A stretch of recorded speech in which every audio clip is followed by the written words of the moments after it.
Have you ever dated an abusive woman or been in an emotionally abusive relationship?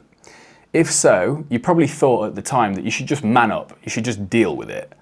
But here's the truth that nobody tells you. No matter what you do, emotional abuse, it changes you as a man. It rewires how you trust, how you set boundaries, and even how you see yourself. And I know this because not only have I been through it myself, in the last 5 years as a coach for men, I've helped over 50 guys rebuild after toxic relationships. So in this video, I want to show you 4 big lessons from this experience that will help you, whether you're single or currently in a relationship that may be abusive, get your confidence, your self-trust, and your power back. And the first lesson is something that I personally learned, but 10 years too late. So growing up, I was taught that girls could do no wrong. At my school, every teacher was a woman. There were literally no male teachers at the school. And the girls were treated like angels. They had preferential treatment. Just to give you an example of this, one time the girls' toilets got trashed. Mirrors got smashed, the cubicle doors got kicked in, someone really did a number on it. But instead of asking what happened, asking the girls what happened, the teachers all just immediately blamed the boys. They just thought a boy must have snuck in and done this, right? So all the boys got interrogated. So that kind of thing happened again and again. That was just one example. That was until I started to believe throughout all this experience that boys are always wrong and girls are always innocent. And I carried that belief into adulthood. And it messed me up because it made me a prime target for emotional abuse. And I discovered this by ending up in a relationship with an abusive woman. In that relationship, I had no boundaries, no assertiveness, no self-confidence, no self-trust. I'd apologize for things that weren't my fault. I'd walk on eggshells just to keep the peace.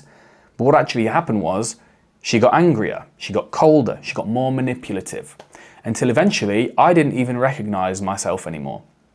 And it wasn't until the breakup that I finally started to snap out of it. I started to realize that women are not automatically right at all.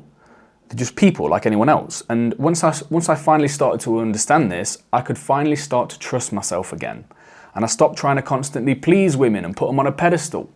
And that's when everything started to change. Because the truth is, when you grow up believing that women can do no wrong, you will ignore yourself. You will ignore your gut feeling when you notice that something obviously doing something wrong, right?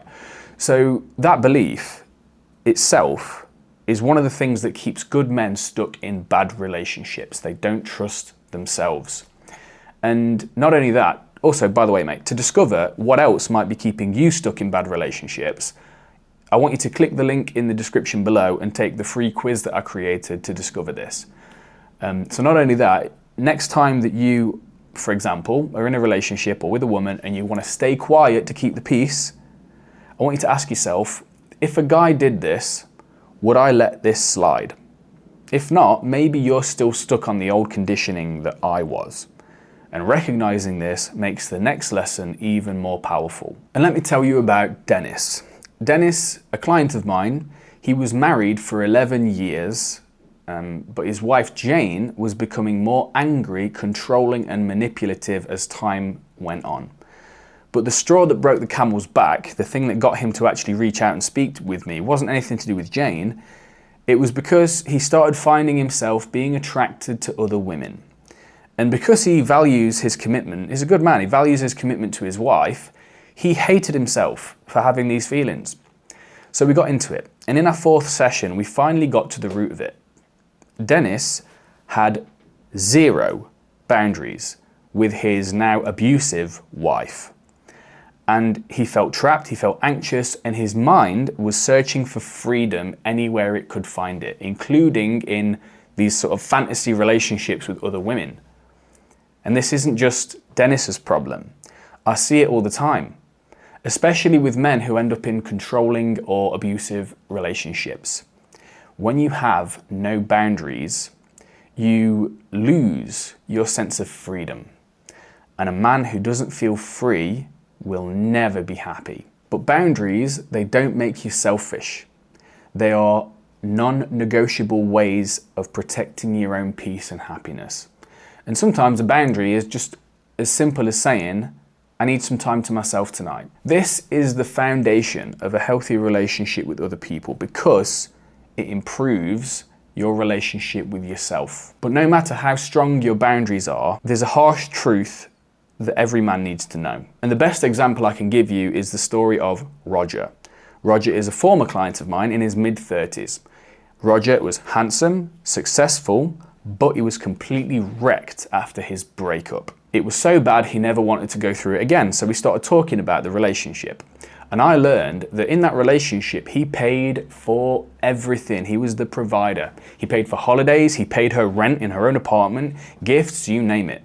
And she did very little in return. Over time, she actually started wanting more and more and more, while she started getting colder and nastier with him.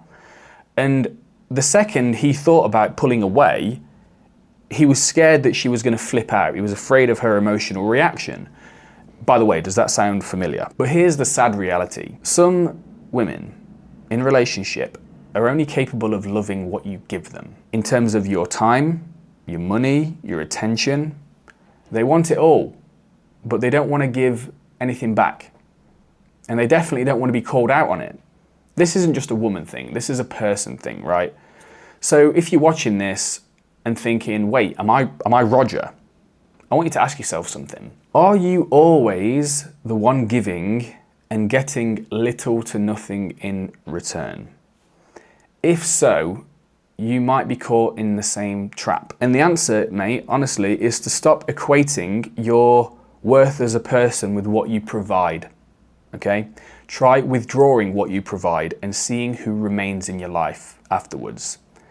But even if you realize the harsh truth I just spoke about, there's something else that you may need to face. Every man does eventually. One consistent pattern that I see with men in toxic relationships is this. On some level, they believe that if only he behaves a certain way or does things a certain way, she will change.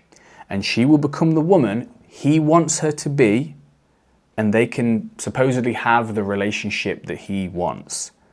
Trust me, I've seen guys waste years on this, feeling frustrated, feeling exhausted, and feeling like nothing they ever do is good enough. And when a man engages in this pattern, he may be replaying a childhood dynamic he experienced with his mother. And that dynamic is this. Mum isn't who I need her to be. So if I'm just a good enough boy, then she will love me in the way that I want. And honestly, this is heartbreaking. But moving past it, it is possible.